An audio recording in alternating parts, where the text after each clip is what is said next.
Hey everyone, welcome back to the channel. So I had a good vacation at the end of last week, but we've got a lot of topics to cover since I was out, and we're going to get right into it with this first headline from Insider Gaming. Exclusive, Sony's next PlayStation handheld.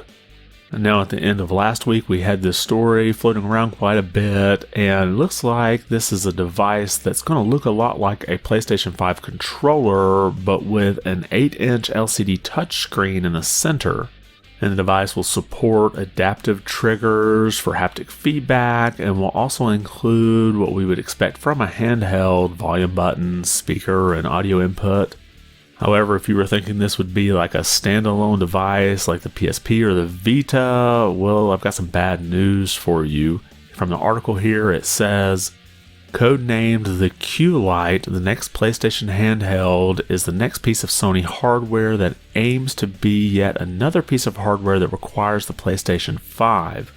Insider Gaming understands that the Q-Lite is not a cloud streaming device, but instead uses remote play with the PlayStation 5, a feature the console giant has been pushing these past couple of weeks.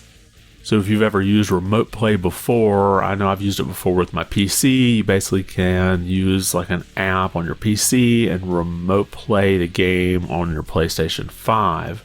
I actually played through most of Final Fantasy VII Remake the first time using this mode, and it worked fairly well, but I would have to wonder what a dedicated piece of hardware like this would cost. I mean, if you think about the cost just for a PlayStation 5 controller, and now you're adding a screen to it, as well as enough electronics in order to be able to stream, I'm thinking probably at least a 720p video, maybe even 1080p. It seems like that cost might get a bit higher than most people want to buy into. Now, the article here from Tom Henderson does report that the device could be released sometimes between that rumored PlayStation 5 that has the detachable disc drive sometime in 2023, and then possibly this other rumored Pro version of the PlayStation 5. So I'm not exactly sure of the need for this device. It seems like they could probably just use an app on something like an iPad and have it to where you can connect your PlayStation 5 controller to it. And I also have to wonder why the device would have a touchscreen. If it's just doing remote play, maybe use the touchscreen in a menu at the beginning. It seems like the touchscreen would just add extra cost. And it's questions like these that have had a lot of people questioning the validity of this report. So I guess we'll have to wait until the year is over to see if this does actually get announced, or if it's something that got canceled, or if maybe it just never existed in the first place. And while we're on the topic of Sony, we have another little article here from xputer.com. Sony's controller could soon emulate temperatures to reflect gameplay.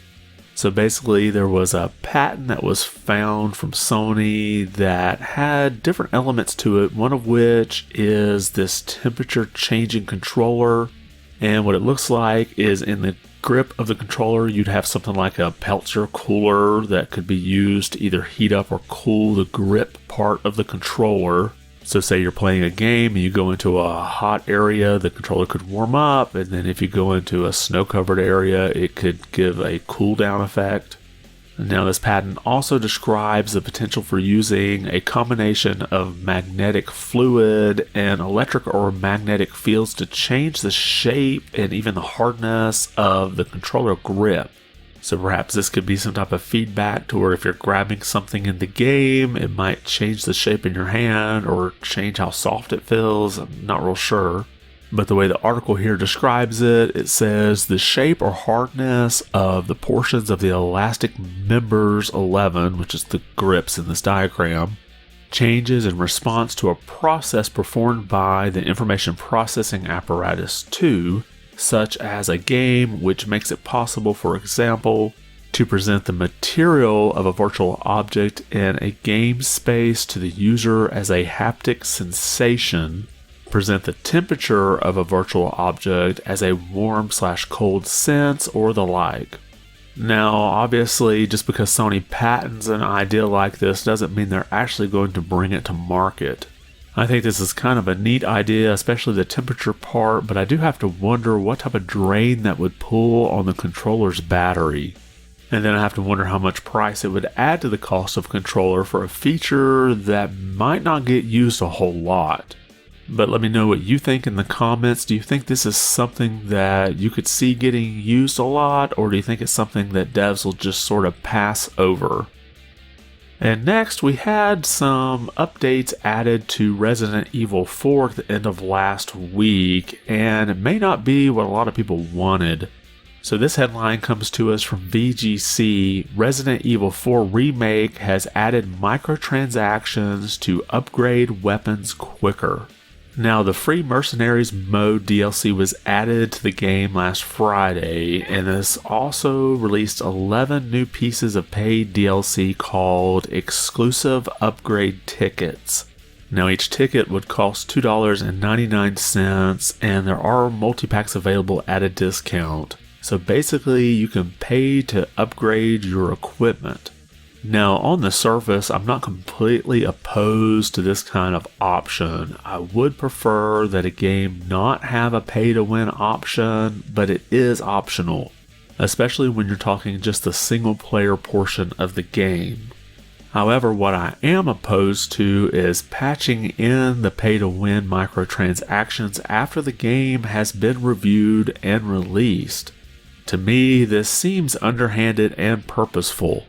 I think EA knows that if this feature was in the game when it was getting reviewed before the release, there would be a lot of negative press about it, which in turn would hurt their sales numbers. However, if they patch it in just say a month later, then people have already bought it and you really don't have much of a press impact.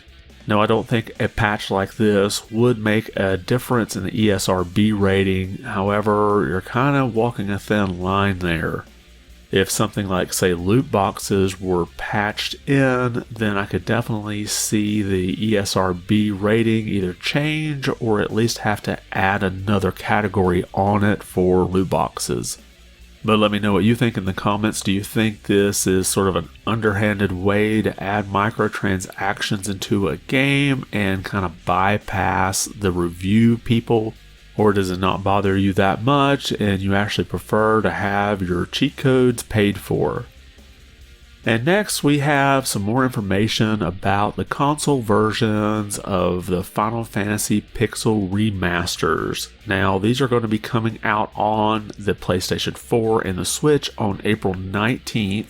And if you're not familiar with these are still 2D pixel remasters of the first 6 Final Fantasy games. And here's a little bit of a highlight of these pixel remasters. You have changed soundtracks. So there's new orchestral arrangements of the first 6 soundtracks, and they will have the original music if you choose to use that. And they have changed fonts. Now this is important because the PC release had a font on it that was hard to read, and a lot of people had to hack it just to get a readable font. Well, now this one does have 2 different fonts, the default and the new pixel-based font that recreates the original feel of the games.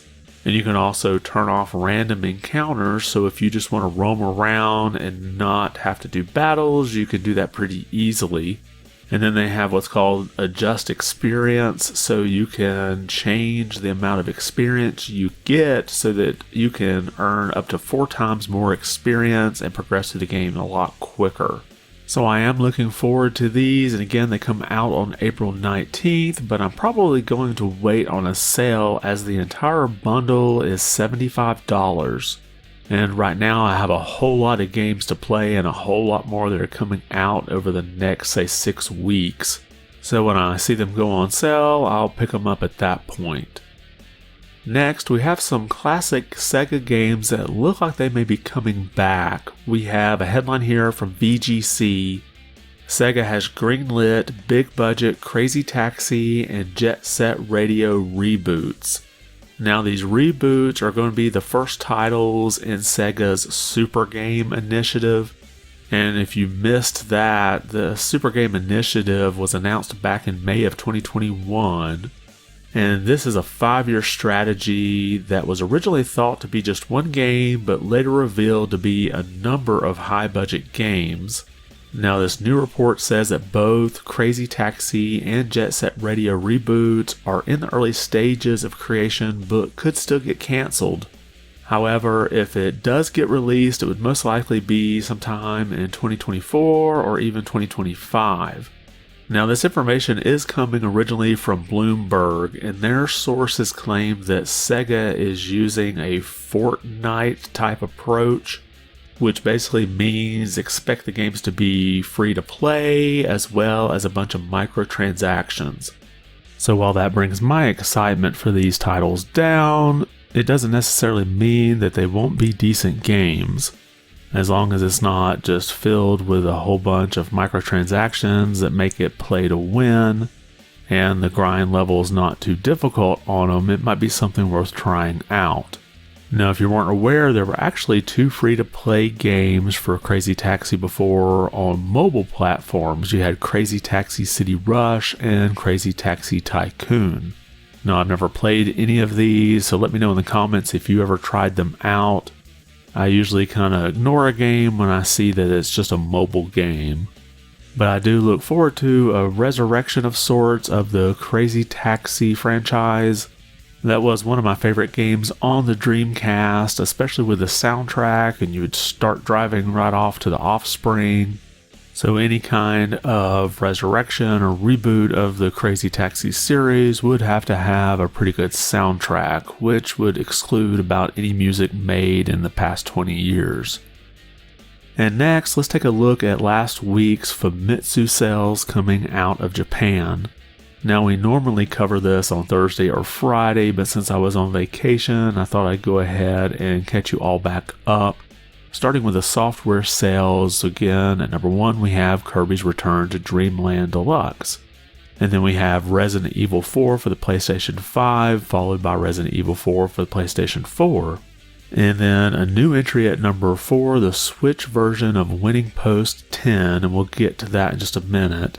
And then at number 5 we have Pokemon Scarlet and Violet, followed by Splatoon 3, then Mario Kart 8 Deluxe, then Minecraft for the Switch.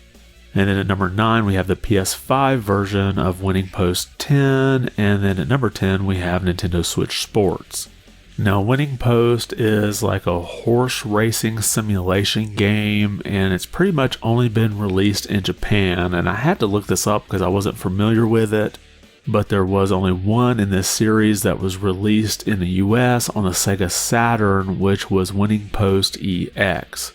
Now let's take a look at the hardware sales. We have the Switch OLED model at number 1, followed by the PlayStation 5, and then the original Switch, and then the Switch Lite, and the PlayStation 5 Digital Edition coming in at number 5, followed by the PlayStation 4, which outsold both the Xbox Series X and the Xbox Series S combined. And we have our updated sales graph where you can see the Switch is still increasing in sales while the PlayStation 5 is still just kind of trickling off. Now, I don't think these Switch numbers include the pre-orders for that Tears of the Kingdom version. I'm imagining that's not going to get included until that version actually ships. So I would expect to see a huge spike for the Switch sales when that happens in a few weeks. And normally I end my videos with the Famitsu sales when I cover them, but today I wanted to end with my thoughts on the Super Mario Bros. Movie. I did get a chance to go see it while I was out on vacation, and I think this headline from Hollywood Reporter pretty much sums up how it's doing. Super Mario Bros. Opens to stupendous $204.6 million in the US, with a record of $377 million globally. So the domestic sales were $204.6 million, while globally it grossed $377 million. And a couple of interesting notes here. It did overtake Frozen 2 for the best weekend opener for an animated film. And it has become the biggest opener for a film all year. And it opened in 70 markets, but it has yet to open in Japan, which means it'll probably get another little bump in a few weeks. So I'm not expecting the box office numbers to drop off dramatically. I'm expecting this movie will hit $1 billion in sales before it goes out of the theater run.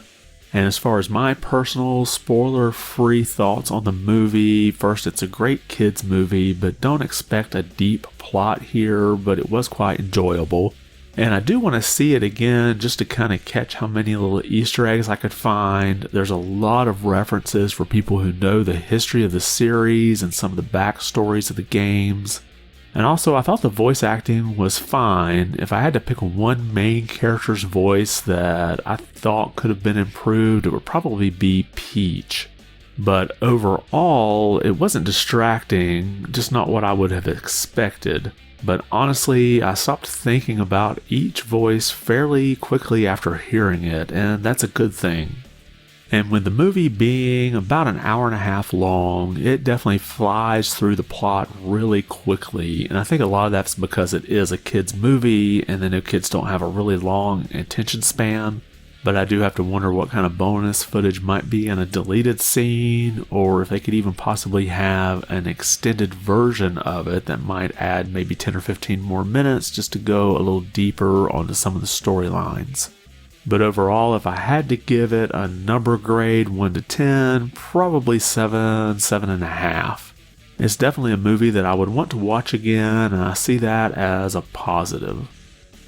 And that's all we have for this week. Let me know if there's anything that we covered that caught your attention. And if you liked the video, be sure to give it a thumbs up, as well as consider subscribing so you can get more of these videos into your feed. I want to thank you for watching, and be good.